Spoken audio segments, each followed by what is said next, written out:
not so far away. Aside from that being the best singing performance of anyone's life, I'm not even joking, the theme song goes so incredibly hard, and Bot's performance specifically makes me way more happy than it should as a fully grown adult. But let's think about what's being said here. In a world that's not so far away, Umi City. So I assumed Umi City was in a world close to Earth, but in the episode Counting Comet, they call the planet they're on Earth. So why did they say that? No shit, it's not far away from Earth.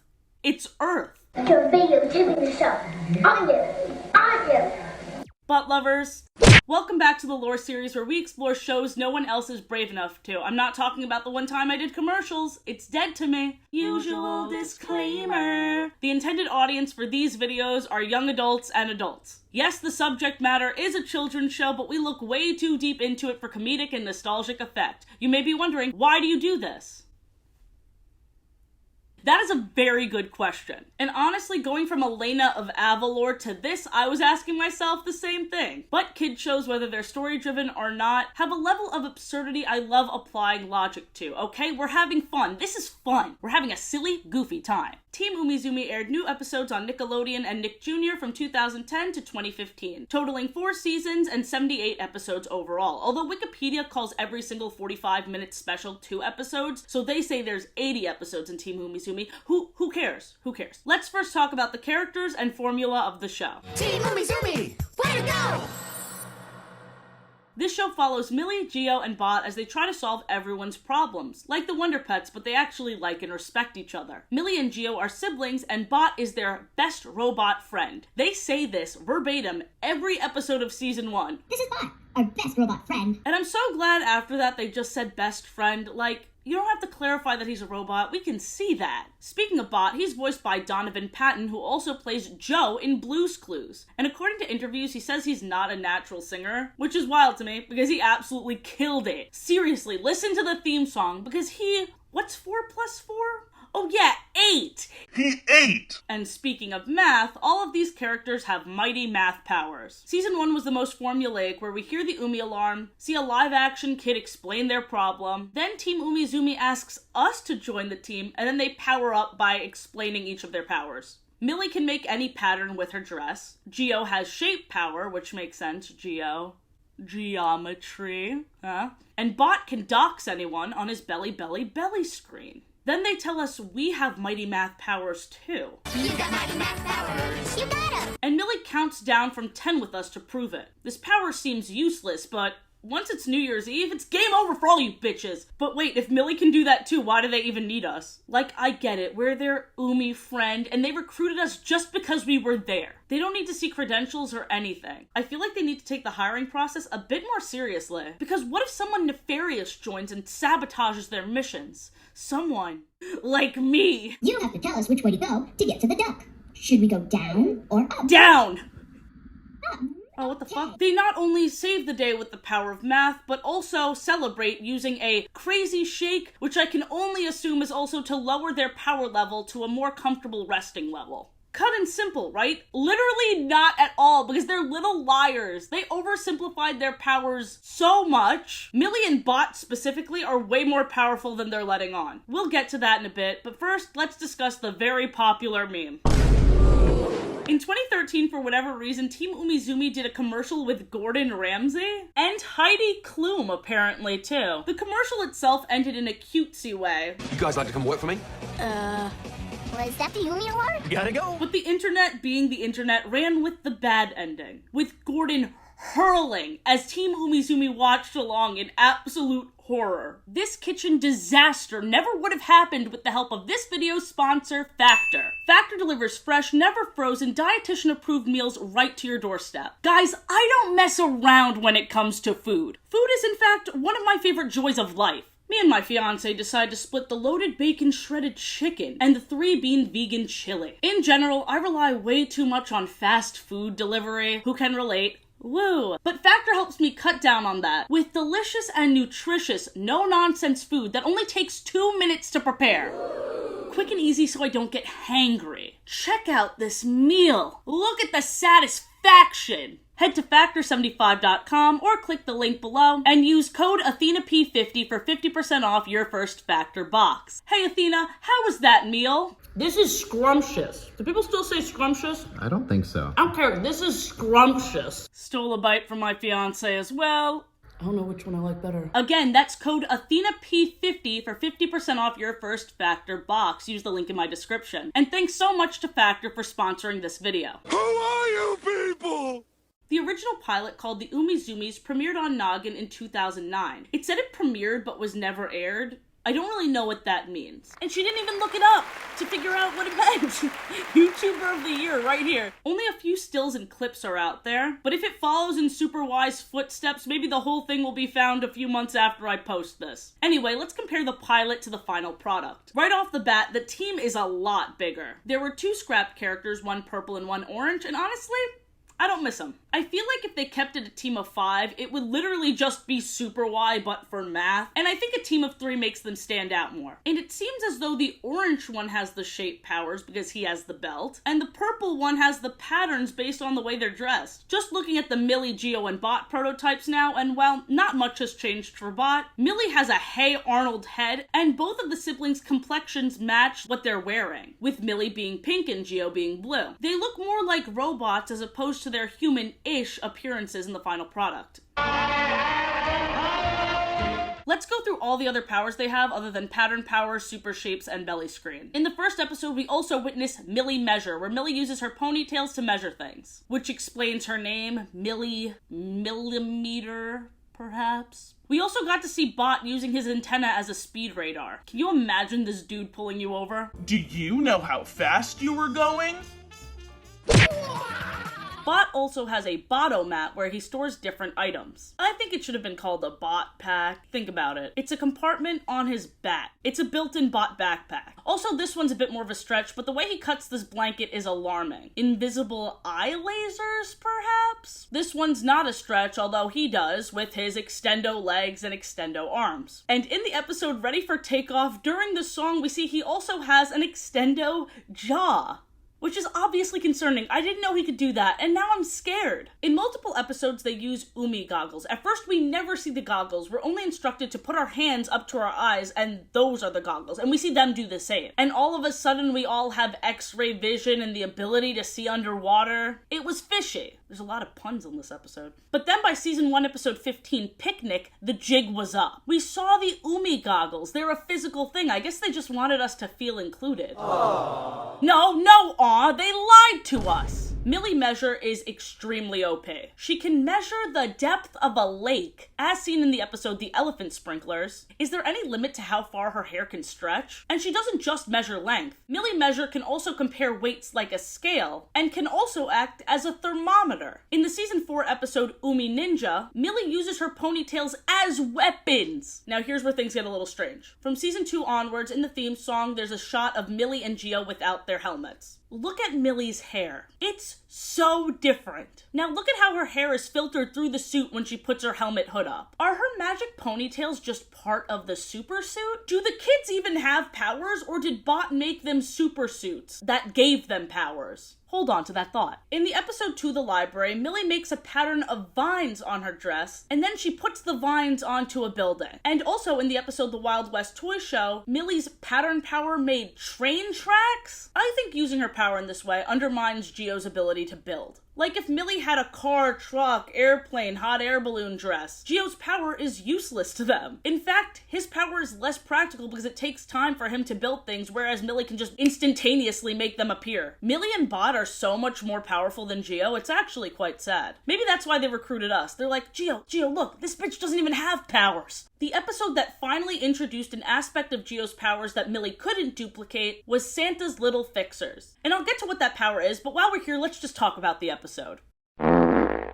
I'm sorry, I'm annoying and take Christmas and Christmas specials way too seriously, and the casting of Santa is killing me! Look at this Party City wig and that fake-ass beard! His ho-ho-ho was weak too. Listen to this. Ho-ho-ho! You aren't supposed to just say ho-ho-ho. It's supposed to be a guttural old man laugh. What the fuck are you doing? I hate to even suggest this, but I don't think the actor for Santa is fat either. When he moves, it looks like a pillow is shoved under a shirt. Cast disgusting department. There are just people that look like Santa in the world. What is this? For example, have you guys seen the TikTok Santa? He is the canon Santa to me. And if this ever ages poorly, I am living off the grid and I'm never talking to anybody again. I will literally never trust another human being. You're so brave. One more thing, Santa's elves are animated to look more like Team Umizoomi as opposed to the other live-action humans. But they are still slightly larger than the Umis and have a slight illusion of a nose. Maybe the Umis are sprites, maybe tiny cyborgs. We're gonna discuss. Now on to Geo's power. Geo helped with symmetry, which Millie couldn't have done because these shapes are so irregular, she couldn't have made a dress pattern out of that. Finally, Geo has something over the other two. It's very specific and probably won't come in handy that much, but still, good for him. Seasons 3 and 4 introduced more Geo weapons such as the Shape Splitter and the Shape Magnet. Shape Magnet acts as a grappling hook, attaching itself to certain shapes. While the Shape Splitter doesn't really add anything new other than this fruit ninja-like visual, he can easily complete the same tasks with his Shape Belt, but he does it just for flair, which I can respect. Now here's where things get concerning. In the Season 3 episode Sledding Snow Day, Bot just turns himself into a sphere. He has transformative abilities. More concerningly is in the episode Cops that I'd rather not talk about. Bot has a robo nose. A robot nose. A giant nose he has on a separate retractable limb. That combined with the extendo jaw and he could be like Alien from the movie Alien. I'm scared of Bot. But his singing is phenomenal. Also, I've been keeping a big secret about Geo. He can make living creatures from his shapes. We've seen Millie make living things too with her dress like butterflies, but Geo's are way more elaborate. In the episode Shark Car, he made a lobster. In the episode Meatball Madness, Geo made an ape with his shapes. 2 weeks in a row of King Kong homages, which isn't a lot, but it's weird that it happened twice, right? And also in the episode King of Numbers, he made a pirate. Geo invented Roblox. And the noseless nature of this pirate, mixed with the fact that we see him again in Season 3, proving that his creations don't just fall apart, made me wonder, were Millie, Geo, and Bot just made by someone? Lots of questions, very few definitive answers. But remember when I asked if their powers were from them or their suits? Well, in Team Umizoomi versus the Shape Bandit, Geo's belt was stolen, which I thought would render him useless. But the power of shapes might be within him all along, because he still had his shape powers, even making a helicopter out of food. However, his little supersuit antenna does create a blueprint that he just has to follow, so that's still technically from his suit. The mystery continues. Shifting our focus to the live-action society that takes up 90% of Umi City, what do they do? What does their day-to-day life look like? Well, let me tell you something. I had a sneaking suspicion they were relying on Team Umizoomi a bit too much. And these suspicions were confirmed in the episode The Milk Out. Hate the episode name, but it's important, so let's talk about it. First, we see Millie and Geo start their day, waking up and having breakfast. And who was making breakfast for the kids? Bot. Parental figure confirmed. Bot is their dad. But they ran out of milk, and immediately the Umi alarm went off, which means someone needs their help. So I genuinely thought they were gonna check the belly screens and see themselves. Let's see who needs our help. Wait, that's just us. What does that mean? Oh, we need help! What happened next was arguably stranger. They get a call from 3 kids all dealing with the same problem as them. And this is how they realize the entire city is out of milk. What's the reason for this citywide milk shortage? It turns out the farmer has a tiny cold. How small is the city? He'll be better by tomorrow. How do you know? Team Umizoomi then does the farmer's job for him, so we see what his day entails. First, the talking animated cows have to be put in their stalls. All the animals are animated, by the way, and most of them can talk. This is just the world we're in. Try and keep up, mate. Dude, the farmer also has a milking machine. He doesn't even need to attach it, he just needs to turn it on, and the machine does the rest. How is there a milk shortage? They make it look so easy. He doesn't even need to send it to the factory to get packaged. This magical rope just appears out of nowhere and scoops it up. He literally doesn't have to do anything. It was 100% automized. The very next episode, Super Trip to the Supermarket, there's this alive checkout machine. No cashiers. It's like self-checkout, but scarier because it has a face for some reason. I pondered, do any of these humans have actual jobs? How do they have Umi dollars and Umi coins to pay for things when none of them work? There was also no librarian in the episode To the Library, and in the episode Favorite Things Show, we see kids in a school, but we never see the teacher. We hear a voiceover of the teacher, but because we never see them, we can't rule out the possibility that the teacher may be a robot. And just to reiterate, it's not like this is a Charlie Brown effect where they just never show the adults, but it's implied they're there. We see many adult humans in Umi City. They're just never working. Thus far, the only job we heard about was the farmer, and we already know he doesn't do shit. This is anti-Higglytown heroes. The next episode, Ready for Takeoff, really shows the range in the severity of the problems they solve. Sometimes kids call them with something as stupid as, "Oh, I lost my favorite yo-yo. Can you please help me get it back?" But in this episode, a child calls about problems with his flight. Is Team Umizoomi about to fix a plane? Have they done this before? This is a big job. They filled it with gas, put in the suitcases, cleared a very tiny amount of snow from the runway, and changed the lights from red to green. I feel like another group of people could have taken care of that. First of all, there was no security, so I guess there's no crimes in Umi City. Then no one to pump the gas. We do see somebody drive the suitcases to the conveyor belt, but he drove away when the suitcases got stuck. It's not my job. Kind of based. But also, a full flight of people were not going to take off because no one can do their jobs, except for the flight attendants. For snack today, we have pretzels and juice boxes. Suspending my disbelief that there was no actual ice on the runway and no weather problems, and yeah, this seems like such a non-issue to cancel a whole flight over, and it didn't seem like anyone was going to take care of them besides Team Umizoomi. In the episode Ice Cream Truck, Team Umizoomi tracked down an ice cream truck that had a flat tire. After they fixed it, we see the ice cream man call his boss, essentially saying, "Dude, you're not gonna believe this, but the tire just got fixed on its own." Whatever, back to delivering ice cream, I guess, and just moves on with his day. They're so used to these tiny little miracles. We also see just how amazing the ice cream truck looks on the inside. It is a dessert wonderland. These human assholes don't have to work and live in the best timeline at the same time. Their city is beautiful, crimeless. They have access to just the best resources, and they don't have to work for it. I will elaborate more on that in a second, but now I'm gonna pull us back down to a very harsh reality with a slightly random, gross childhood memory. If you're squeamish hearing yucky, unhygienic things, skip to this timestamp. It's on the screen right now. Anyway, when I was younger, me and my family were all in a car, and we pulled up to this red light, and we were next to an ice cream truck. And this ice cream truck had a big window, and for whatever reason, we were all joyously just looking through the window and seeing the ice cream truck. Ooh,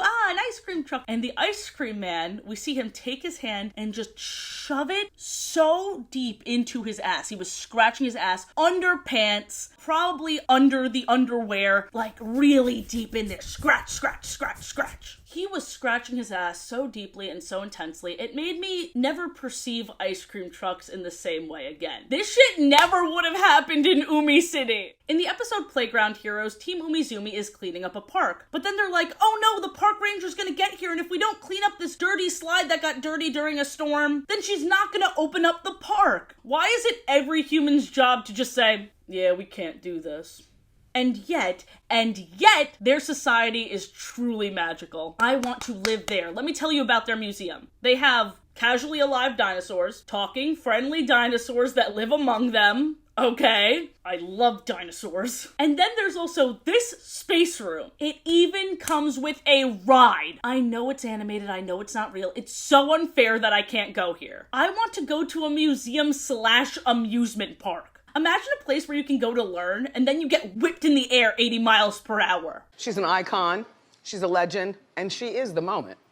Now come on now. You know I needed an entire section for this iconic Jordin Sparks cameo. It is also burned into my memory because when it came out, my sister would non-stop be singing the song, which was very cute and a little bit annoying. So the episode starts with Team Umizoomi watching the Blue Mermaid through Bot's doxing device. I love that they made the character look exactly like Jordin Sparks. We witness this incel squid capture the Blue Mermaid for her, in his words, beautiful glow. This shit's scary. The Blue Mermaid then FaceTimes Team Umizoomi through a message in a bottle and gives them instructions on how to save her. As usual, they solve a bunch of math problems and save the day, but two things don't sit right with me. One, Jordin Sparks is way too nice to the squid cell. He's like, "Oh, I'm scared of the dark, that's why I..." kidnapped you. I don't buy it at all. Also, not a good enough reason to kidnap someone. Secondly, I was wondering why they didn't have the full song in the episode. But then I remembered they aired this music video with them live action in the recording studio during the commercials. Wait, why is Team Umizoomi also in the recording studio? Not only do they not have a feature in the song, but also they're breaking the fourth wall. Were they actors all along? That would explain the Gordon Ramsay commercial, which I,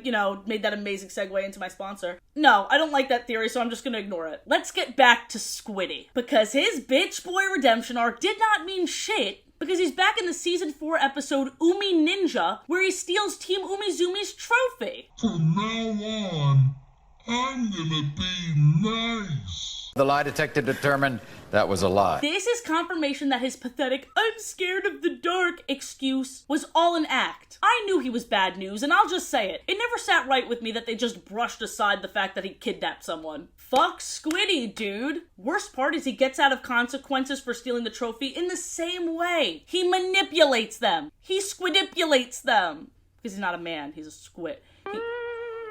Boo-hoo, I just want to be a ninja too. Yeah, and I'm in the mood for calamari. Also, quick shout out to season 4's The Sunshine Fairy for just being the Blue Mermaid special all over again. This fairy has glowy sunshine powers, and this elf named Grog steals them from her. It even ends with him wallowing just like how Squiddy did. Boo-hoo, I just wanted my home to be brighter. Dear God, same motive too. This is all just a metaphor for how sexists are enabled by being coddled their whole life. A woman doesn't owe you shit just because you feel bad about yourself. Squidward, the robots are running the Navy!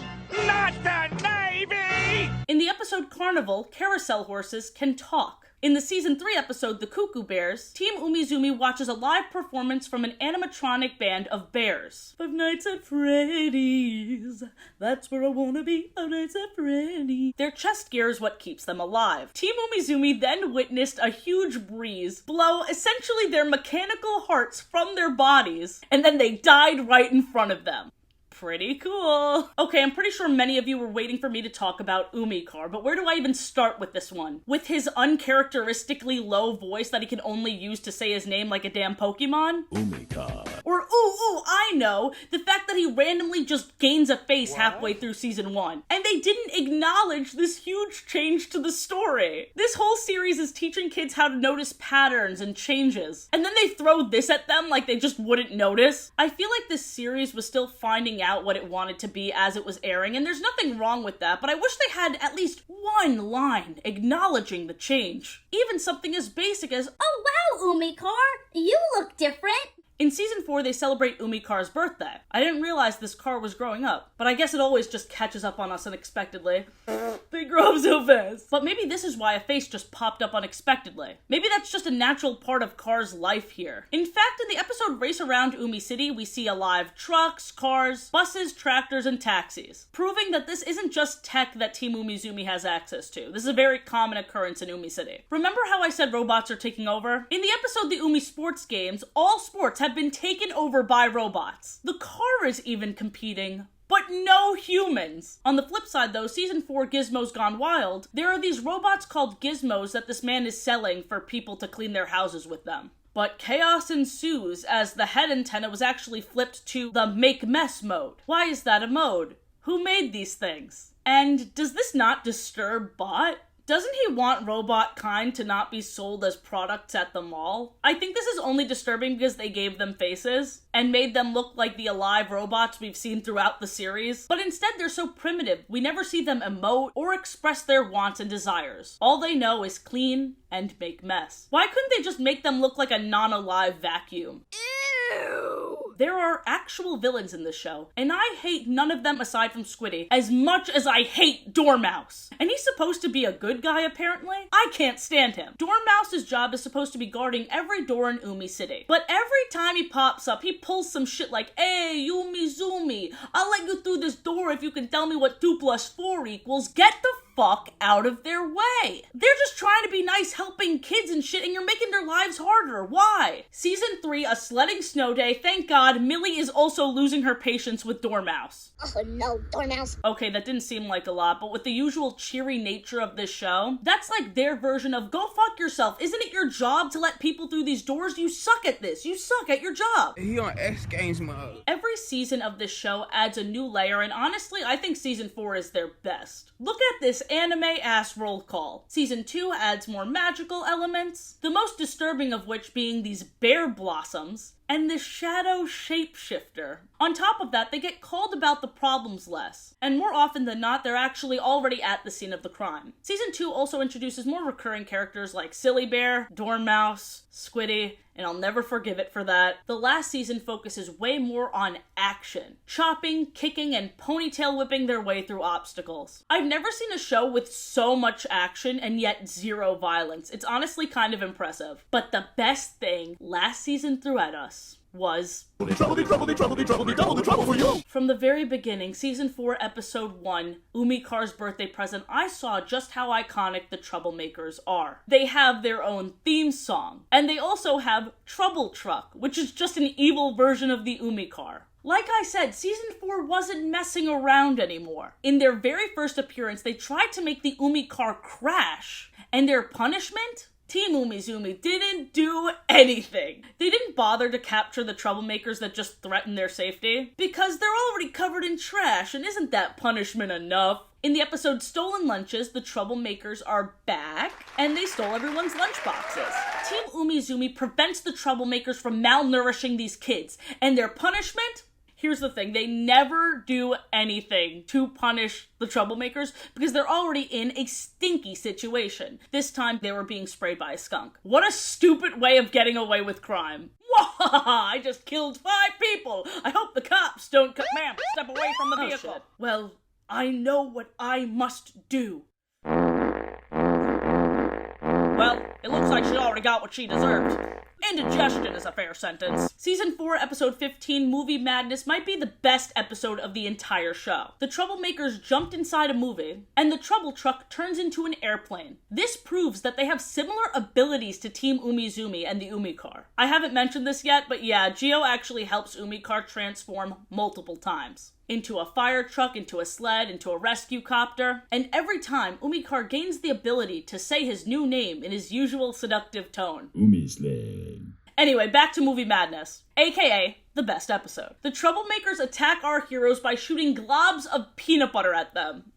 That's how I want to go out. These are the villains we needed in the first 3 seasons. Seriously, they bring so much life into this series. I'm ashamed to admit it, but usually I skim through when they're just counting and doing the math. But this episode, the visuals were so fun, I just sat there. 1, 2, 3 globs of peanut butter hurtling towards our faces! And they countered the peanut butter attack with jelly. Come on, now that's fun. The last episode was a 45-minute special entitled Umi Space Heroes. And guys, it was epic. The troublemakers broke the moon. Also, Umicar transformed into a spaceship all on his own. This is a never-before-seen ability. How much more hype could this get? Guys, this is not a drill. There were aliens on the planet Tuk Tuk, and they looked like this. And what do you notice about them? That's right, they are the non-evil versions of Twonkies from Jimmy Neutron. Little Athena's greatest wish came true. And through another Nickelodeon show at that. This is canon. I'm so happy, even now fully grown. On a different planet, the troublemakers make a volcano that Bot is on erupt. Let me repeat that. The troublemakers fully tried to kill Bot. And canonically, this show ends with the troublemakers being ejected out into space. Brutal. But lovers, I sure hope you had as much fun as I did. This was such a fun time. Special shout out to all my YouTube members, the Discord, my Instagram, my second channel. I have a lot to plug over here. Next month, Yo Gabba Gabba Lore. I figure those little monsters would be perfect for October. And next week's video, we are ranking Halloween specials, so stay tuned. Keep your eyes out for my community tab and Instagram story on that where you can submit your suggestions. And have a great day. Bye!